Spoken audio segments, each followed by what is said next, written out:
주변 혹은 가족 중에 식당 창업하신 분이 있나요? 자영업, 창업은 도대체 왜 하는 걸까요?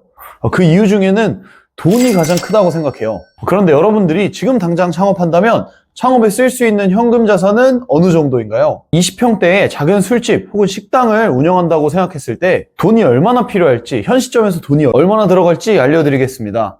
매주 상권 분석을 다니는 제가 모은 데이터를 기반으로 말씀드릴게요. 총 금액은 서울 기준으로 9,350만 원입니다. 금액은 보증금, 권리금, 인테리어, 가구 등 기타 잡비를 포함한 비용입니다. 일을 하면서 돈을 저축해보신 분들은 아실 거예요. 9천만 원이 쉽게 모이는 돈이 아닙니다. 혹시 감이 안 잡히는 분들을 위해서 제가 표를 준비해 봤는데요. 해당 표는 1억을 모으는데 걸리는 시간인데요. 우측은 월 저축금액, 좌측은 기간입니다. 보시는 것처럼 월에 84만 원씩 모은다면 10년이 걸리고 93만 원씩 모은다면 9년이 걸립니다. 물론 833만 원씩 매달 넣을 수 있다면 1년 후면 1억을 모을 수 있습니다. 현실적으로 월에 800 저축은 조금 무리인 것 같고 평균적으로 저축을 잘 하시는 분들 선에서는 한 3년에서 5년 정도 걸린다고 볼 수 있겠죠. 그런데 앞서 말씀드렸듯이 서울에서 20평짜리 그렇게 크지도 않은 술집이나 식당을 운영하려면 이렇게 한 달 한 달 매달 돈을 몇 년을 쌓아서 투자해야 합니다. 만약에 매달 84만 원씩 모은 사람이라면 10년 후에나 창업을 할 수 있겠죠. 그런데 이렇게 열심히 모은 돈을 투자해서 창업을 했는데 매출이 안 나오거나 실제로 나는 경영과 맞지 않는 사람이다 라는 걸 깨달은다면요? 그때는 이미 돈도 시간도 잃은 후일 수 있습니다. 그렇기 때문에 많은 분들이 사업을 하고 싶어도 이런 점이 무서워서 사업을 시작하지 못한다고 생각해요. 실제로 제가 그런 고민을 했었고 저처럼 고민하시는 분들께 특히나 요식업이나 식당을 차릴 고민을 하시는 분들께 창업 전에 돈에 대한 리스크 없이 사업을 경험해 볼 수 있는 방법을 알려드리려고 해요. 저와 같은 고민을 가지고 계신 분이라면 끝까지 영상을 꼭 시청해 주시길 바라겠습니다.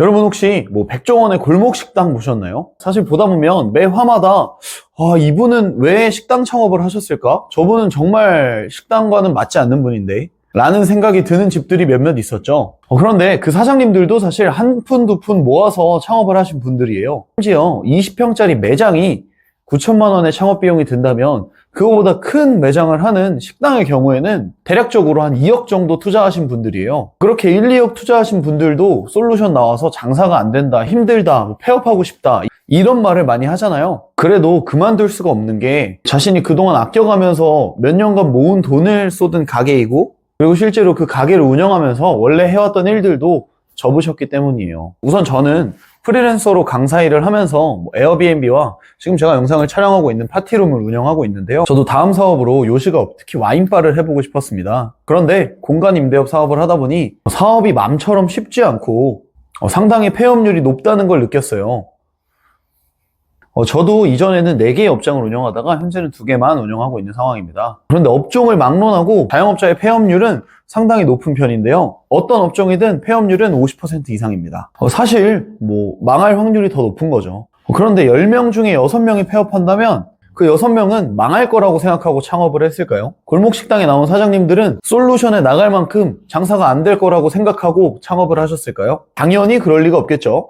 그래서 저는 우선 팝업 형식으로 운영하고 있는 업장을 대관한 후 요리사를 섭외해서 직접 와인바를 운영해 봤는데요. 보시는 것처럼 총 매출은 214만 7천 원, 지출은 122만 8천 원입니다. 수익은 91만 9천 원입니다. 하루 팝업에 91만 원 수익이면 많이 벌었다고도 할 수 있겠지만 업장 구하기, 인스타그램 홍보, 포스터 만들어서 업장에 부착하기, 메뉴판 제작, 원가율 계산, 그리고 부족한 식기류 구하기 등등 단순히 장을 보고 요리하는 것 외에도 신경 써야 할 부분이 상당히 많았습니다. 특히나 사전 작업들에 시간과 공을 많이 들였습니다. 그렇게 실제로 운영을 해보니 와인바에 대한 생각도 조금 달라졌는데요.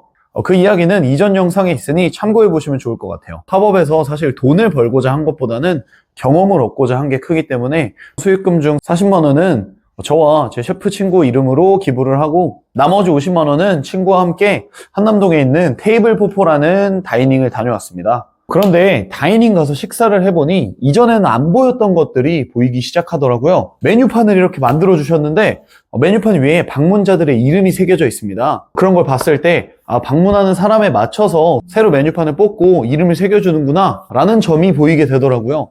그리고 음식값은 저희가 인당 13만원, 총 26만원, 와인은 23만원짜리 와인을 주문했는데요. 실제로 이 음식들의 원가는 얼마일까? 코스트가 한 30, 40% 넘으려나? 쓸데없는 고민이긴 하지만 이런 생각도 좀 하게 되고, 와인을 얼마에 떼왔을까? 얼마가 남을까? 라는 생각도 같이 하게 되더라고요. 새벽에 수산시장을 종종 다니곤 하는데, 이런 고동과 심화지라고 하는 흑점줄 전갱이를 활용한 메뉴가 나왔을 때, 아, 이거는 코스트가 얼마겠구나 하는 게 대략 머리에 좀 그려지더라고요. 이렇게 음식 코스트, 술의 원가, 메뉴판의 디테일, 이런 점들은 제가 소비자로서만 즐겼을 때는 전혀 생각하지 못한 부분이었어요. 식재료비와 원가율 계산하는 과정에서도 고민이 좀 많았었는데요. 지나고 보니 이런 게 다 좋은 경험 자산이 되는 것 같아요. 그래서 미래에 식당 창업을 꿈꾸시거나 아니면 지금 당장이라도 식당 창업을 하려고 알아보고 계신 분들이 있다면 이번 영상을 통해서 팝업을 먼저 한번 해보시는 게 너무 도움이 될 거고 저는 정말 추천드립니다. 다가오는 6월에는 노들섬 인근의 흑석동에서 다음 팝업을 준비하고 있습니다. 이번에 함께하는 셰프는 양식에서 10년간 요리사 일을 해오신 셰프님이시고요. 다른 분들도 혹시 팝업을 저와 함께 해보시고 싶다면 댓글에 링크 클릭해주세요. 팝업과 관련된 내용들은 앞으로도 커뮤니티에 자주 올릴 예정이니까요. 아직은 작고 소중한 제 채널을 구독해주시고 다음 영상, 다음 팝업에 대한 정보도 받아가시길 바라겠습니다.